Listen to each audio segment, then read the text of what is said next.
అరటికాయ చక్కగా ఫ్రై అయిపోయింది, మంచిగా చాలా మంచిగా ఫ్రై అయిపోయింది. ఎంత చక్కగా ఫ్రై అని చూస్తాను, మంచిగా అరటికాయ ఉడికిపోయింది.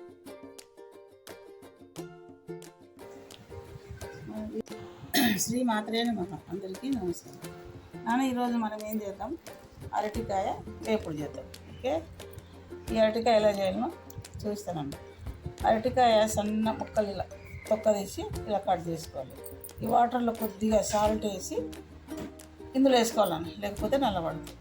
దానికి కావలసిన మసాలాలు: ఒక 8 ఎండుమిర్చి, ఎల్లిపాయలు, కరివేపాకు, కొబ్బరి పొడి, మినప్పప్పు, ధనియాలు, జీలకర్ర.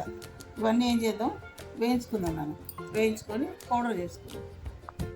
ఆయిల్ లేకుండానే ఎండుమిర్చి, జీలకర్ర, మినప్పప్పు, ధనియాలు, ఇది కొబ్బరి పొడి, పసుపు.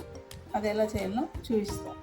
ఇది పౌడర్ చేసుకుందాం. ఈ పౌడర్ చేసేలోపు మీకు ఒక మంచి మాట చెప్తాను. అదేంటంటే, గెలుపును మరిచిన ఓటమిని గుర్తుంచుకోవాలి, ద్వేషాన్ని మరిచిన స్నేహాన్ని గుర్తుంచుకోవాలి. ఇది మంచి మాట. నాకు పాలు పెట్టుకొని ఆయిల్ వేసేస్తాను.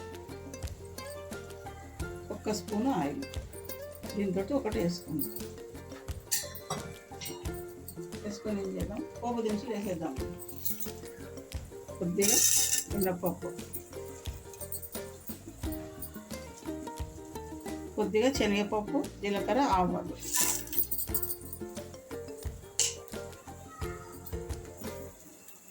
కొంచెం కరివేపాకు,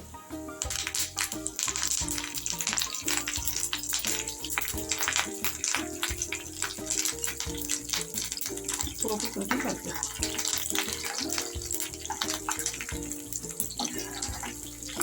ఈ పోపు అయింది కదా, ఏం చేద్దాం, ఈ అరటికాయలు వేసేసుకున్నాం. ఇందులో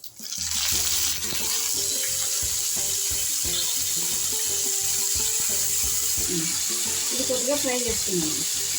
తర్వాత నెక్స్ట్ ప్రాసెస్ చేసి ఓకే, ఇది బాగా ఫ్రై చేసి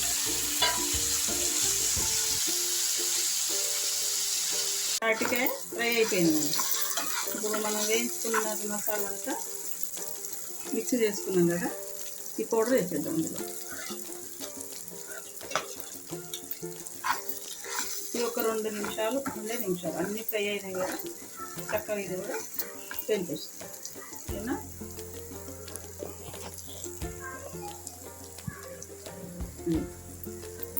ఇట్లా వేయించుకుందాం.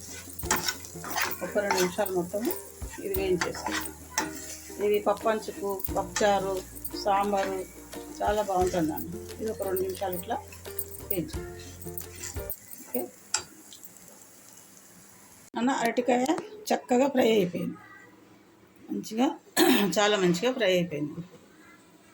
ఎంత చక్కగా ఫ్రై అని చూస్తాను, మంచిగా అరటికాయ ఉడికిపోయింది. ఇప్పుడు ఏం చేద్దాం, కొద్దిగా కొత్తిమీర వేసేస్తాం.